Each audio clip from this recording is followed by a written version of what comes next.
Alright, start talking. You reckon you're ready to go? Yep. Well, I was born in Young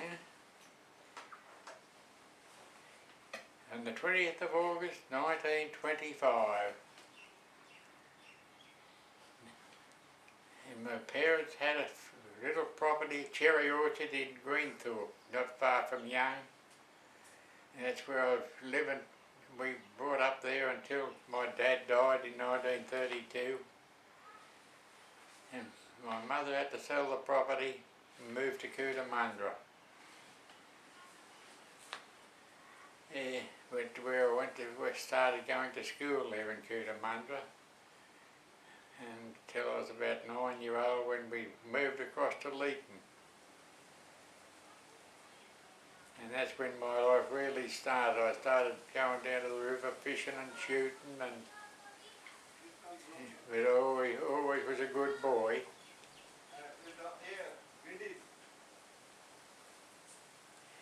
And I don't remember much about my real young days. I never chased any girls or anything. They chased me. But anyway, as time grew on and I ended up about 16 years of age, I decided the war broke out. I decided I'd join the Navy. So I made my application, and in the meantime I went out to work on my uncle's farm out of Burrell, in a little place out of Leeton, on about 30 shillings a week and me keep. And I was about to buy a motorbike, and I got me called up for the Navy, and my mother was very, very happy. So anyway, I joined the Navy, and I just turned 17, and I was on minesweepers there for a couple of years, and a friend of mine and I went around to a little beach in Sydney and sit down there just to do something to do, and these couple of girls sitting on the beach with their brothers or whatever, and we were minding our own business, and one of them winked at me and made out she had something in her eye.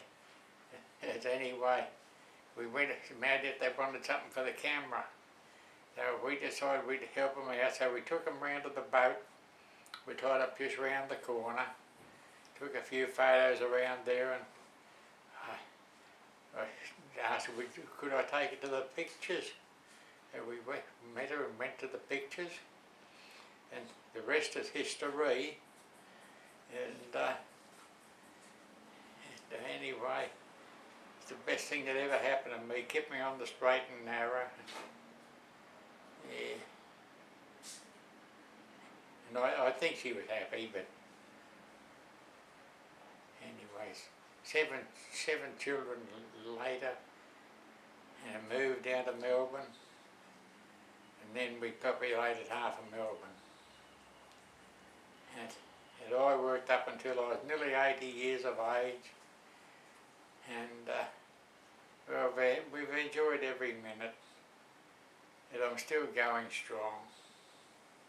And is there any more I need to know?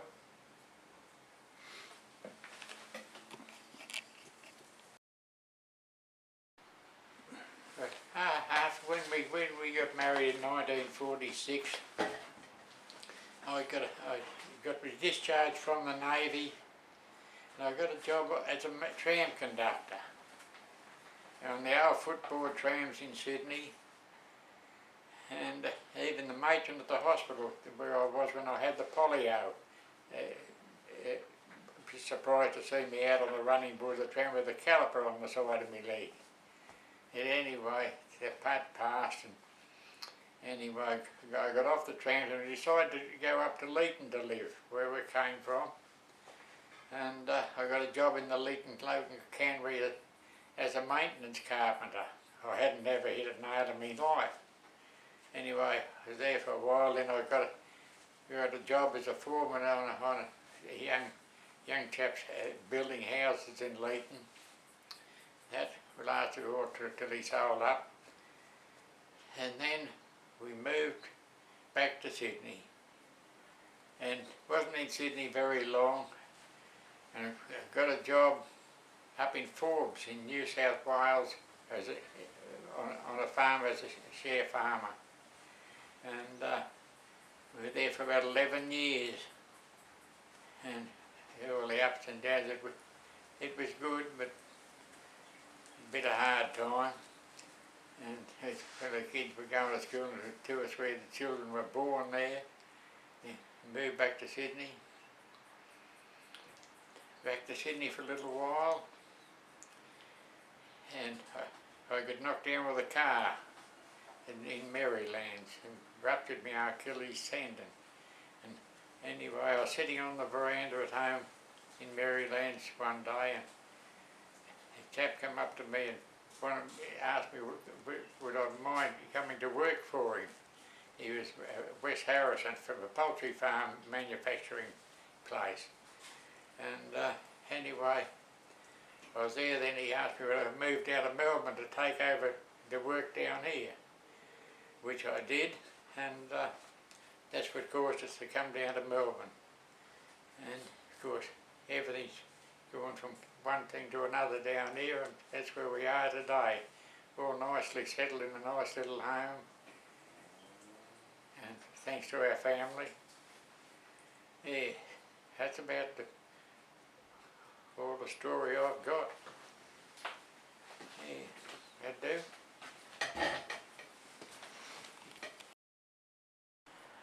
Okay, it's going. Yes, I remember when we got to Forbes, and I had an old 1928 Whippet at the time, the best car I ever owned, and it broke down about 5 mile out of Forbes, and we had to be towed into town, the NRMA at the time, and the young lady from the farm where I was going to work came in and picked us up at the garage and took us out to our new home, little concrete floored house with no furniture much in it and nothing at all. Anyway, that was all right.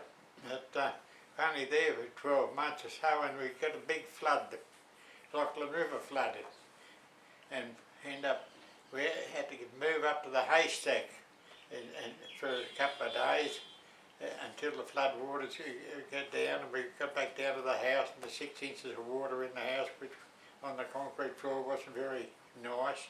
But anyway, we overcome that, and then we got sick on the farm, and I was doing some welding over in the blacksmith shop, and the farmer's son, the farmer was away, and the son come over to me and went crook on me for welding because he couldn't hear his radio.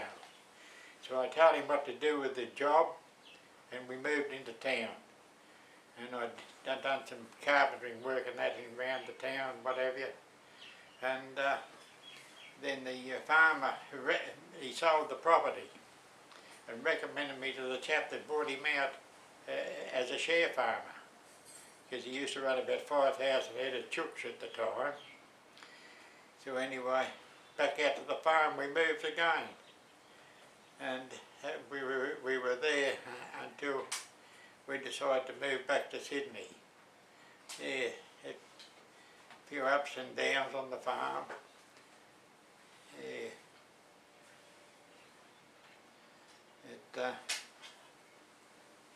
It was a good life.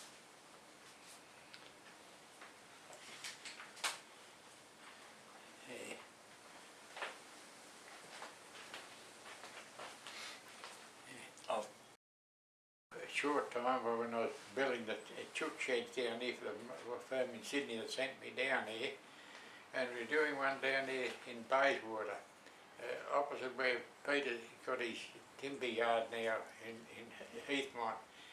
And Peter, he was only a little fellow at the time, and he sighted this pussycat, little kitten, and he wanted to take it home, so I was ready to take it home, but I made sure it was a tomcat before we took it home. And anyway, we ended up with about 13 cats running around the place. So much of my sexing a cat. That's how I I become to follow the push cats, and I've been following the cats ever since. Yeah, that was one little episode. We haven't had too many episodes down here, everything's been on the good side.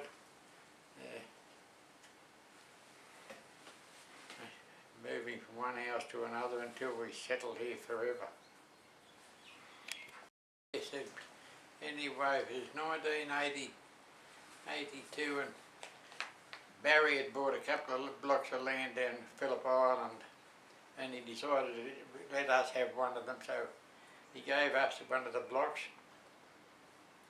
And then it took me the next 10 years of a weekend to build my house on it, our house, in which we ended up about 28 square house, 2-storey place. I laid 16,000 bricks when I first started. There's a pommy bricklayer I had working for me, wanted to be paid for it. Anyway, as it turned out, it was all right. In the long run, we couldn't live down there because we'd have been stranded, so we had to settle that nice home and move back up here to Melbourne.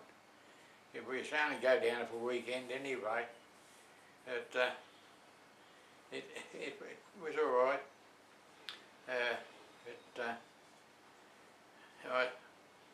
The family often wonder why we sold it, because they used to like go down there every weekend when we weren't there, and just use all the telephone up.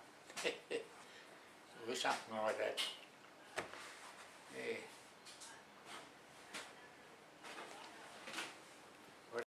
Story again.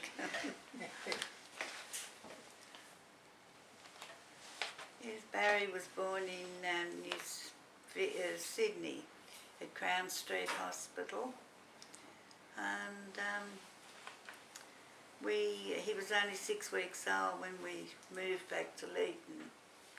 We did, and we had 2 daughters in Leeton, Dawn and Lynette, and then there was Peter, Wendy and Stephen. Yep. Born in Forbes.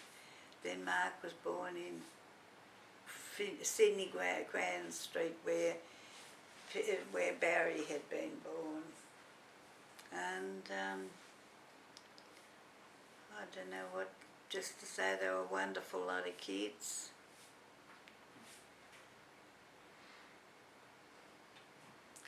What about?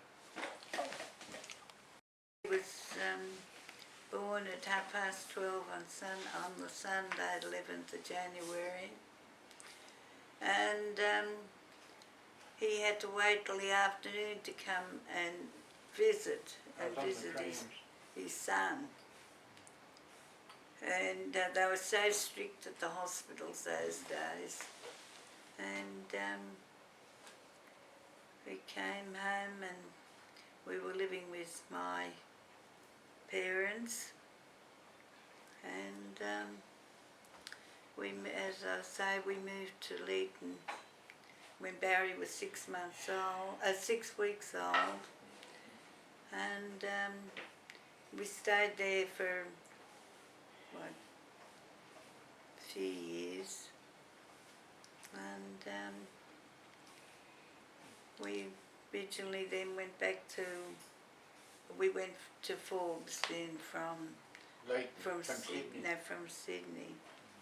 We went to Forbes, and we had a lot of ups and downs there with floods, and I took sick while I was pregnant, and I was taken to hospital, had to have a couple of cars to catch up with each other to get across the flooded creek so I could get to hospital. And when I did, the doctor sat with me, holding my hand all night. The doctor did, and yes, we used to have a lot of little floods, but that was the big one. No, there was a lot of things. We've had lots of nice things. here in Melbourne. Weddings, engagements and so on. But,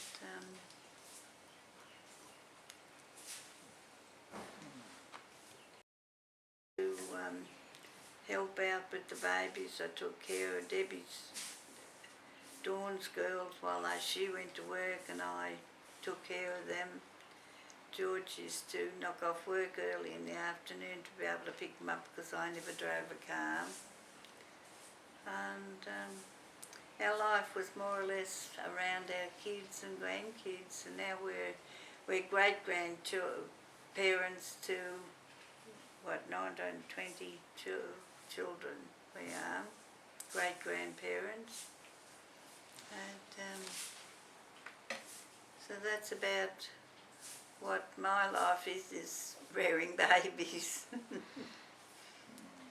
I've travelled a fair bit. That's been great over the years. My first trip was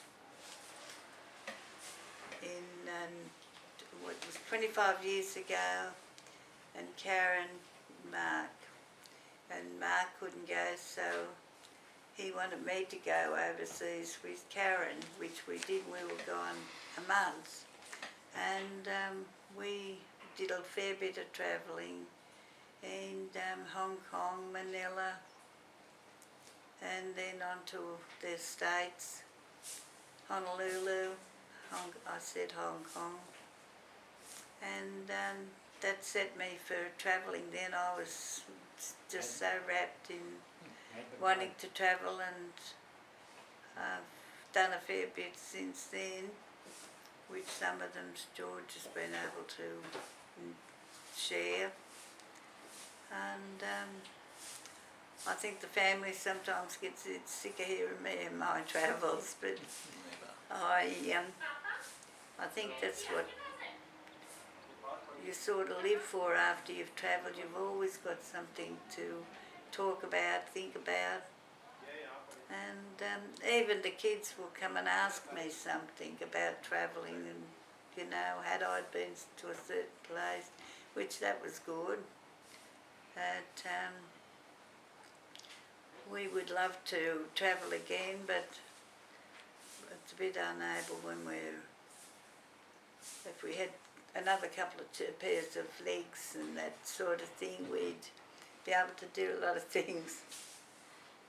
But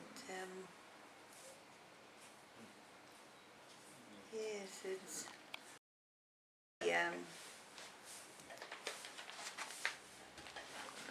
when I went overseas with Lynette and the girls, and John Heaviside, Lynette's previous husband, was to follow us over there to Honolulu, and we had a lovely hotel, and John hired a little Jeep, and so he it was a Sunday morning, and he decided to go for a trip with this little Jeep and take his girls, but Tammy wouldn't go. She wanted to stay back with her mum. So Nat went, and we drove for many, many miles all around Honolulu. We travelled, and we ended up at a naval base, and the soldiers come running with all their guns. They did. They thought we were, what would you call them? Terrorists or something. And it was quite funny afterwards, about it, but it wasn't funny to start with when they held us up with all their guns and that. But I don't know if John ever thinks about that now, but I do at times. But Lukey was about 6 months old when we went over, and he was just wonderful. Travelling, we did so much travelling. We were a month, and he was such a good baby, and we had a Yeah. really great time. And we were in Honolulu one night, and we went up to the market, and there was a man came behind us, and he just kept following us, and anyway we got him out of the way. And but there was so much to see and do in Honolulu. It's I should get paid for advertising, because it yes. So that was my first trip overseas with Karen, and I've had quite a few trips since, and only wish we could keep doing it. But no, that trip was good. Lynette and the girls met up with a couple, and they had little kids the same age as Lynette's girls, and they were having a nice time together. And they were he was in the Navy, in the Army, the fella, and they were going to be staying there in Honolulu for a while with the Army. And I think Lynette and the girls kept in touch, and they wanted them to come over for holidays, but I don't think they ever did. He took you down to the No. yacht club? The what? Yacht club? Yeah, yes, Lynette had become friends with some people, and there was something to do with the yacht club, and they invited us when we went down to San Diego. San Diego, and they took us for lunch at the yacht club, and then they had to get back.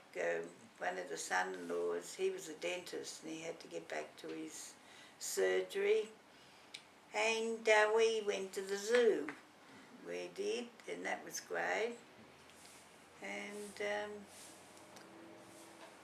then we've had a couple of trips to Hong Kong, but the first trip in the America, we visited a lot of places there.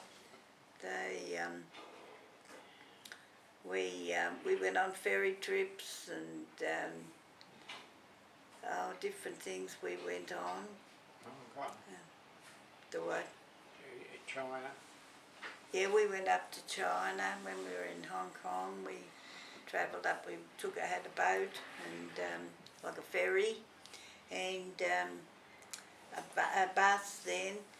We stayed at a hotel where the Queen Mother, the Queen Elizabeth, she stayed there. Which one?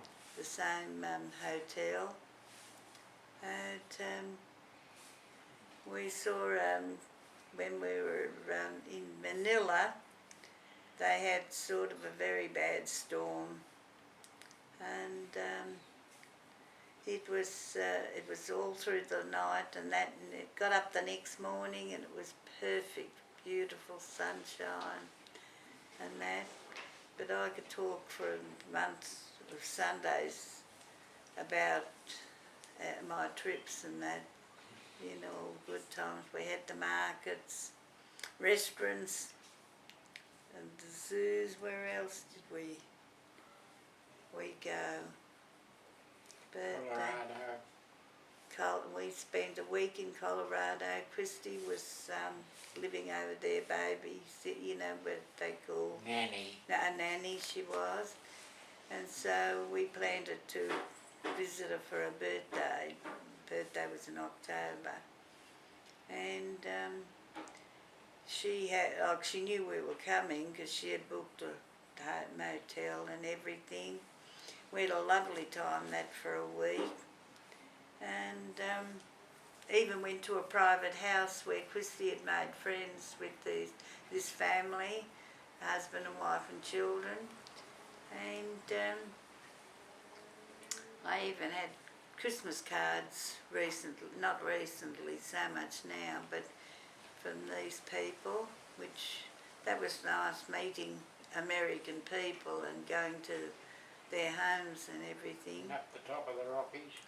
yes, we went up the top of the Rockies and what happened to me up there? It took me breath. You're running out of air. I couldn't breathe. I couldn't with the Your eye up. yeah. That was all interesting. We did drives and as before we had to take the car back. Christy backed into another one and mangled the mudguard. And we were flying back to Honolulu then, and Christy had to go back to her job then. But no, we've had some great times travelling, and only wish we could do it over again. There's four girls that we worked together. A couple of them were married, but anyway, we used to sometimes go to the beach or go to the movies or somewhere. And anyway, I was the youngest one. I was of the, but four of us there was. And there was Ella. She was my best friend. She was, and it's only about 4 or 5 years or so that I stopped talking to her on the phone. We used to ring each other from Sydney. We sort of, over the years, we'd lost touch, but then we found each sort of other and both married and so on. But when the day I met George, we went down to the beach, and my two brothers were with us, and my couple of girlfriends, and myself. And anyway, we sort of, I was a very, jokes aside, I was a very quiet, I wasn't outgoing like the other girls were. Use her eyes. And we started talking, and one of the girls wanted some Sao biscuits, and didn't have any, so George and the friend he was with, another sailor, said we'll go down to the ship where it was moored, or whatever you call it, moored. And anyway, we had coffee and Sao biscuits out on the ship. And George asked me would I go out with him. And all this winking and that was all him, because I was a very reserved sort of person, I was. And anyway, I didn't know if he'd turn up or not, and we didn't have phones on those days. But anyway, I went into the city on the Friday night, and he was there. And anyway, I think that was about, we started going out. And we'd been going out, 8 or 9 months or something. I got polio. And yeah, he got polio, and I visited him for the visiting times, and I had to go all the way to Darling Point from where I lived, and I used to go to work, and then I got my job out of the factory into the cafeteria so I could knock off early to go to the hospital. And no cars or anything those days. And I visited George then until he came out, and he was going to be discharged from the Navy. 6 months. And he wanted to go back to Leeton to live. And but he wouldn't go unless I went. In those days, you had more or less got married to go away with him, you know. And so we sort of asked my mother, could I get married? And she thought the world of George. So He's a good bloke. I said yes, and we planned to get married. And we got married in the July, 27th of July. And we went up and stayed with George's brother Reggie and his wife they were young, so we went up there and we stayed there for a week or so. I can't remember the exact time we spent there. But anyway, then we went back to Sydney, and that's when I found out I was pregnant. And so I had Barry at Crown Street Hospital, and in the following January. So that was the start of, we decided to go to Leeton, back to Leeton. We were only about 3 months and George couldn't find a job or anything in Leeton. So we went back to Sydney. And then we decided to go back to Leeton then, and that's where Dawn was born. And Lynette was born in Leeton. And so on it went on. We went to, we were young then, to live, I think. That was when we went to the Chook Farm. We had some more babies then when we went up there. And that was until we ended up coming to Melbourne, and we've been down here a long time. 50 years. And yeah, we've had lots of dramas and so on, but we've got a great family. And,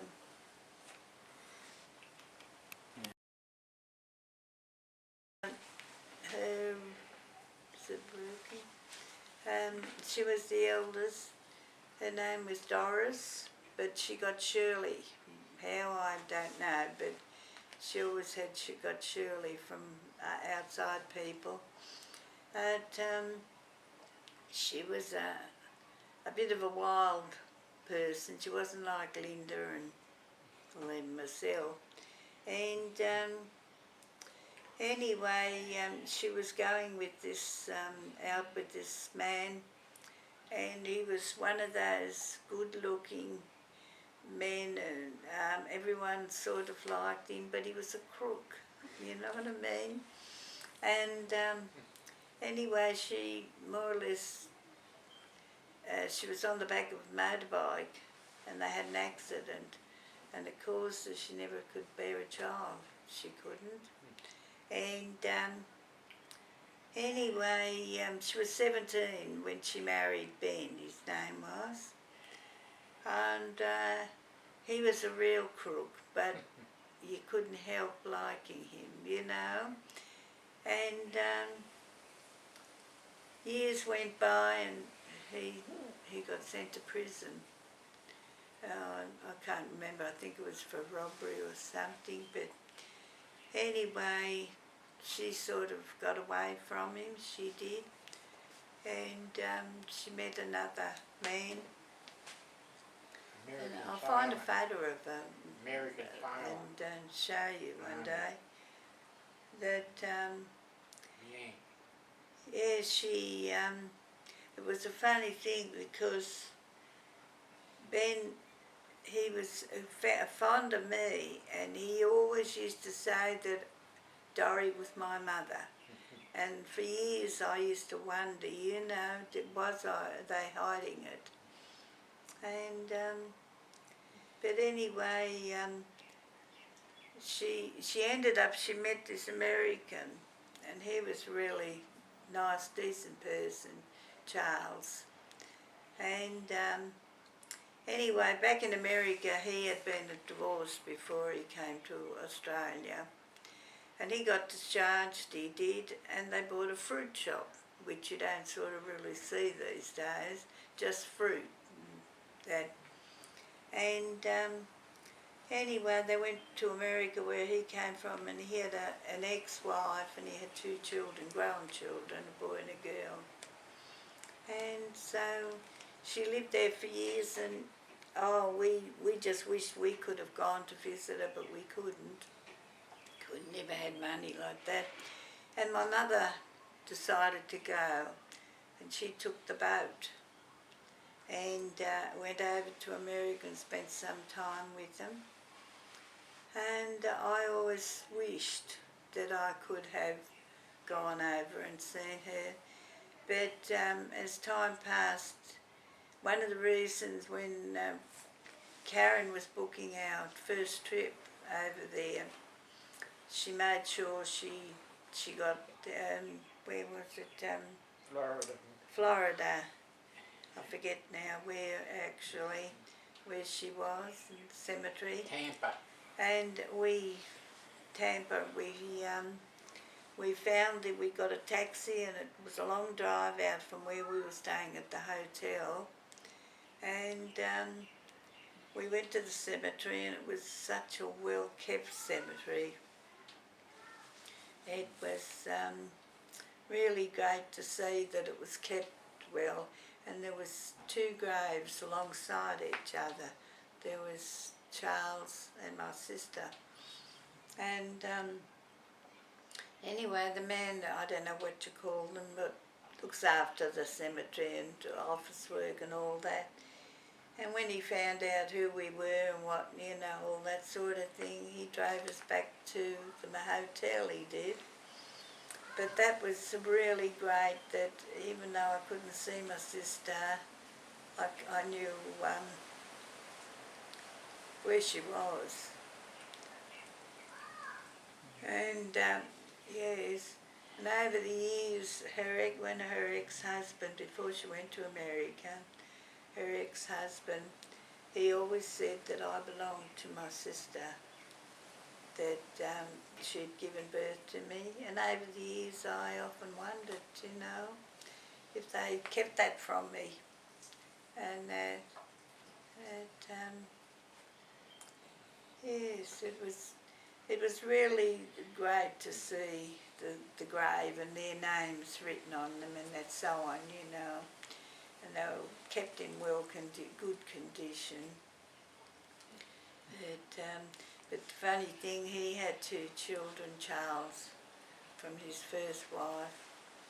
And one night, while my sister was still there, before things happened, and his son that was married to this woman, whoever she was, she came in with a gun and shot, well, he would have been my nephew, shot him. And I never ever found out what happened, with him. But I've seen a lot of interesting things that you sort of think about and never think that you'd see them be there. But my mum, when she was alive, she had about 4 trips over there to America, so that was good for her. But I always said I want to go to America, didn't I? Yep. And yes.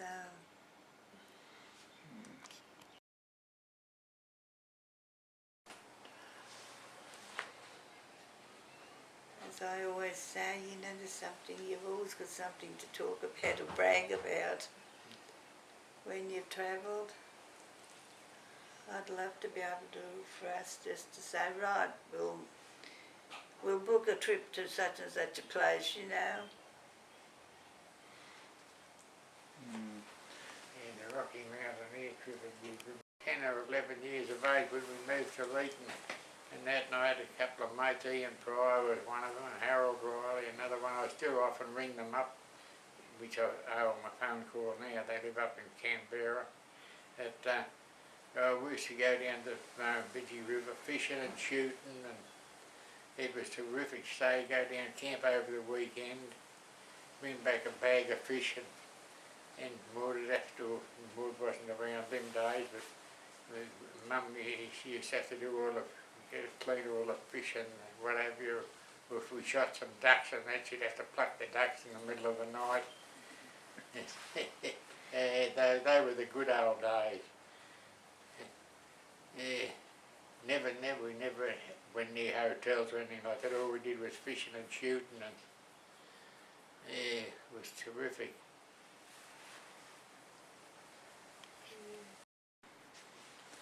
different things. my sister had a monkey, and it was her child because she couldn't have children, and it used to sit up at the table in a high chair to have its meals, and the things that monkey used to do, what she used to tell us, you know, and yeah, it was unbelievable, some of the things. Well, I left school when I was 14, and I went to work at Peter's Ice Cream, and anyway, I was there for a while, and I got sick of it. No, it was afterwards that I decided to change jobs, and I went to McNiven's. I don't think you'd ever remember them. That was another ice cream brand at McNiven's, and anyway, I went to work there, but I wasn't happy, and I went back and got my job back at Peter's.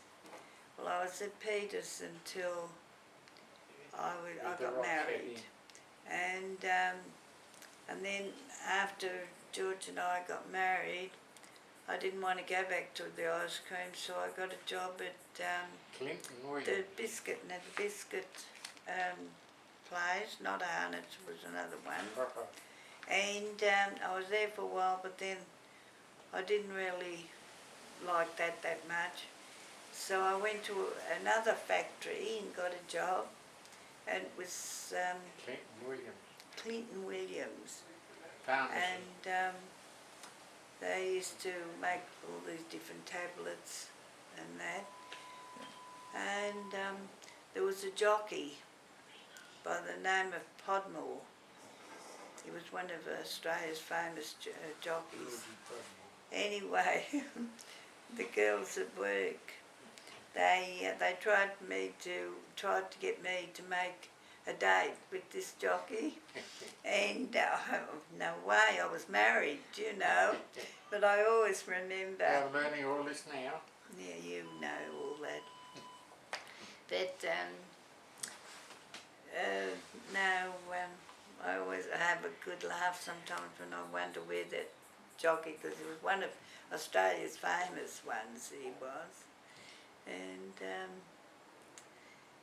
yeah, worked there until I found I was pregnant, and I was to get bad backaches, so I had to give up my job, and that was about to start then. I never went back to work then, I don't think, until they all went to Darwin, Barry and Dot and Peter and them, and I was only home with Mark and Stephen.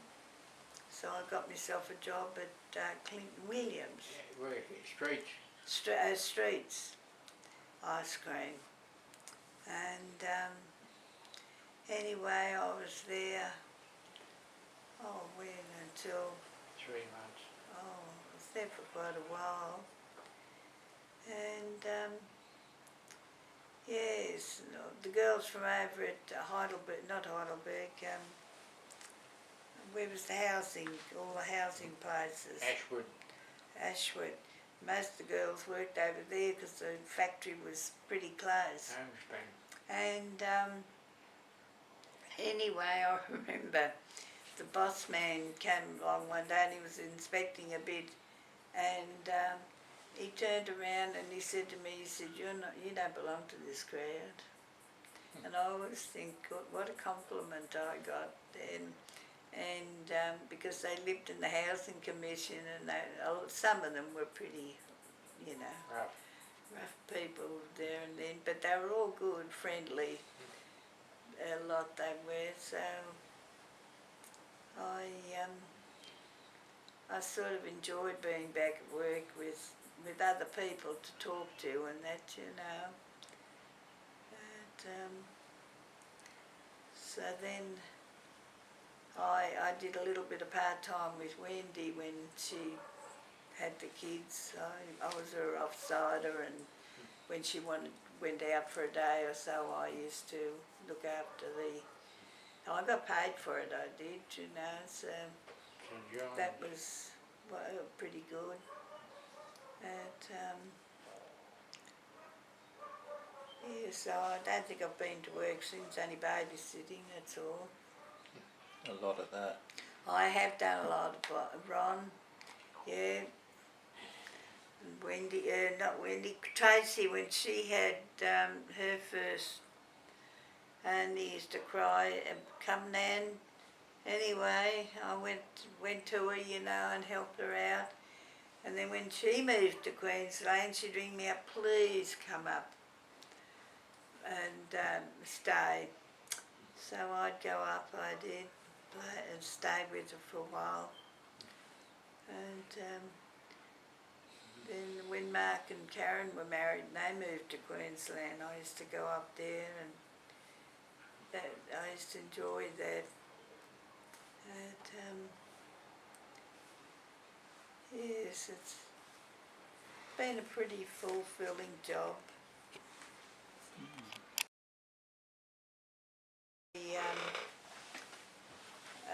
Yes, she said that they were going to try and come to Melbourne, but they never ever did. And, yeah, he was a big man, wasn't he? He was taken out. It's on the tape there, and I was in hospital, and what happened then? Oh, that's right, that's when I was sitting on the veranda, and Miss West Harris offered me the job. That's how I come down to Melbourne, building truck sheds. He wanted me to take over his work up in Sydney, then he sent me down to Melbourne. Yeah. Busted my Achilles tendon. Because When he was in hospital, yes, it was bad because We just bought the house in Merredane. we just got a new house that we were buying, and it was a palace compared to what I'd lived in over the years, you know. And anyway, as I say, we used to go down and visit of a Saturday, and we were waiting for. We'd been down there for the day, and then we come back. And I went down to the station to meet you. Yeah, and he got knocked down with the car. Well, he spent 3 weeks in hospital, no money, and you had to wait a certain time to even get what they used to call amount of money. I forget now what they used to call No it. darling them days. The what? No darling No, them days. that's right. And we had our power cut off, and a couple that lived next door, their daughter and son lived there too, and a young boy. And but the older couple, they were wonderful people, you know. And he hooked all the wires up so we'd have electricity. He did, you know. And lead over the fence. Lead over the fence. And I was pregnant, and anyway, I ended up, I lost the baby. And it was, as I say, we had to move out of the brand new house because we had a loan through the gas, like a mortgage through the gas company.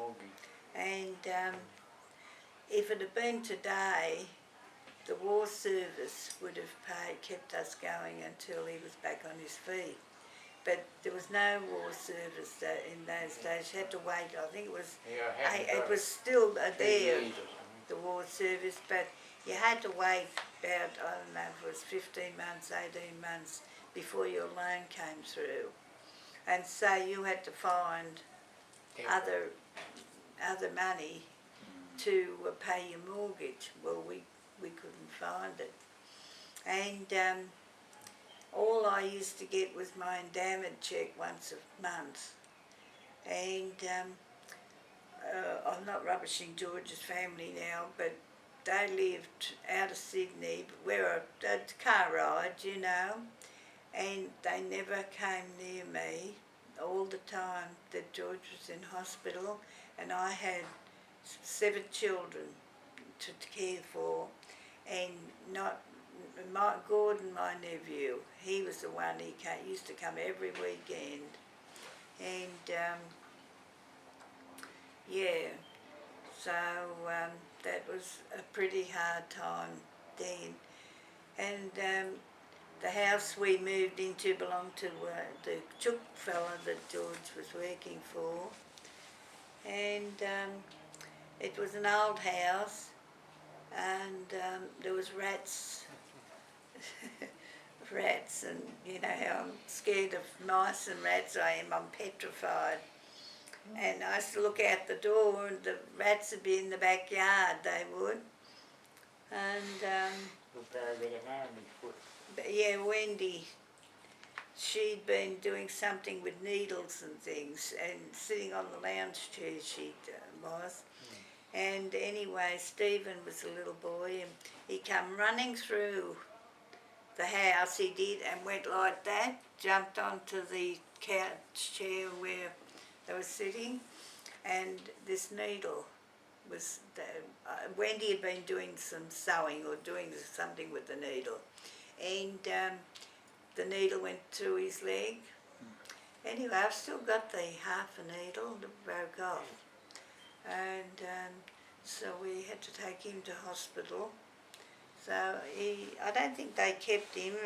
They sent him home, I think, if I remember that's when right. I was down there, remember Barry's mowing that grass, and he got a nail in his foot with it from the mower. He was supposed to start work with me that week, he wasn't there, with the chook mob. But that was a different episode, Stephen. He was still at that little house. Yeah. But yeah, then George had offered the job here in Melbourne, so we packed up and came to Melbourne, and to live in the house in Marylands, it was just heaven, you know, brand new house. It only had 3 bedrooms and a lounge room and Toilet sort of in up. the backyard. What's that? Toilet in the backyard. Yeah, the toilet was up the top of the backyard, and that's where the rats used to get to, in the toilet. And yeah, we were there until I was there on my own for 6 weeks with the kids, some of the kids, but they were all grown up. And yeah, how old was Mark when we came down here? Very little fella. Yeah. It was 50 years ago. Yeah.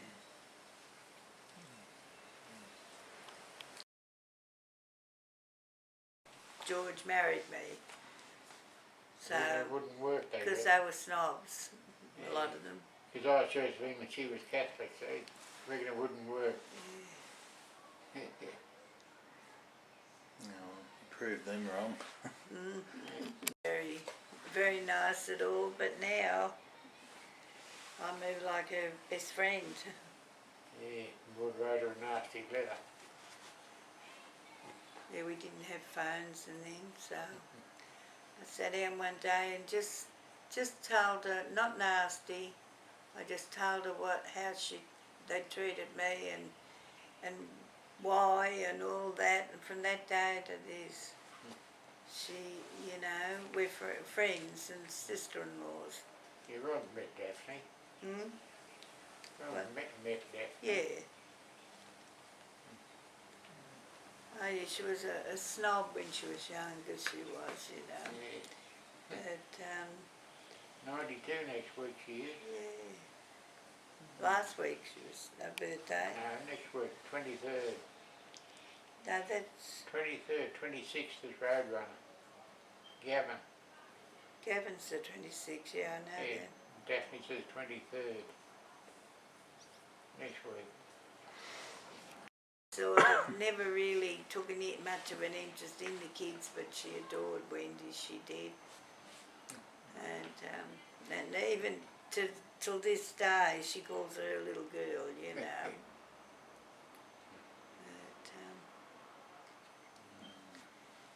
But, yeah, overseas with the Navy and come back, and he was on leave, and the day he was had to report back to the Naval Office or something like that, and a gas truck hit him, killed him. He was 23, he was. Registered son, Eh? he registered eldest. He was registered eldest at the time. Yeah, he and I were friends when he was only a kid, and we were staying there when they got married. We got married. Hmm? If it wasn't for me, he wouldn't have joined the Navy. Yeah, you never know, but His eye was in it, he wanted to be in it.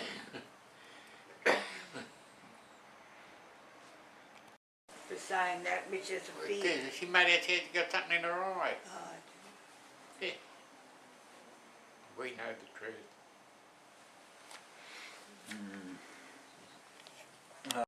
She must have liked him. she did, yeah. One way of getting rid of the daughter.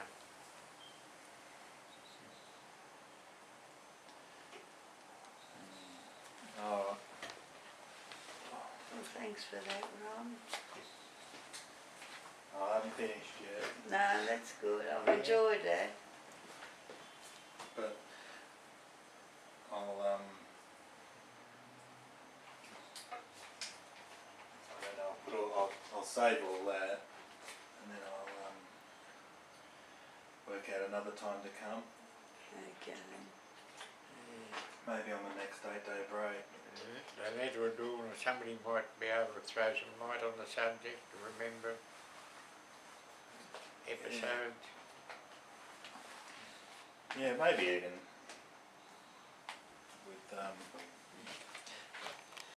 Killian on the edges when we wandered out. It was about half waist deep. Wandered out and he